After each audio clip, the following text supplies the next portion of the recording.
एक घोटाला नहीं हुआ हमारे देश में आज तक।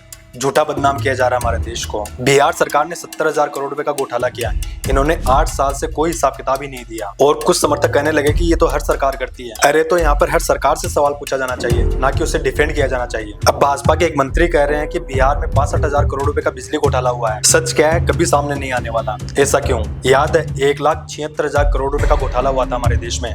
बड़ी चर्चा हुई थी, सरकार पूरी तरह से ढह गई थी और 2017 में इस घोटाले के सारे 100 करोड़ दोषी बाइज्जत बरी हो गए थे। कहा गया कि ऐसा कोई घोटाला हमारे देश में हुआ ही नहीं। ये तो है पहला उदाहरण। दूसरा, चारा घोटाला। लालू जी जब मन में आए तब पेरोल पर आ जाते हैं। क्या एक आम आदमी इतना बड़ा घोटाला करने के बाद में इतनी आसानी से पेरोल पर आ सकता है? नहीं ना, तो फिर इनके लिए इतनी छूट कैसे है? विजय माल्या घोटाला करके विदेश भाग सकते हैं, लेकिन सरकार हजार दावे करने के बाद भी आज तक उसको नहीं पकड़ पाई। वहीं एक पॉडकास्टर उसके पास जाकर पॉडकास्ट कर सकता है, लेकिन भारत सरकार कुछ नहीं सिवाय बातों के। हाँ, कुछ घोटालों में न्याय हुआ होगा, लेकिन वो इतना काफी नहीं है कि घोटालेबाज डर जाएं, क्योंकि हमारे देश में घोटाले कानून के उस लूप होल का शिकार हैं, जहाँ कोई भी संविधान उनका कुछ नहीं बिगाड़ सकता। बिगाड़ना तो दूर की बात, वो घोटाले ही साबित नहीं होंगे, कितना भी कर लो। हमारे देश में घोटाले होते थे, हो रहे हैं और होते रहेंगे, और जनता को टैक्स देना है ताकि ये घोटाले करते रहें, क्योंकि देश का कानून उन्हीं लोगों के हाथ में है जो आज देश का कानून सबसे ज्यादा तोड़ते नजर आते हैं। तो घोटालों के रुकने की संभावना है ही नहीं, लेकिन आज देश की जनता के लिए चुनौती बन गया है कि इन स्कैम्स को रोका कैसे जाए।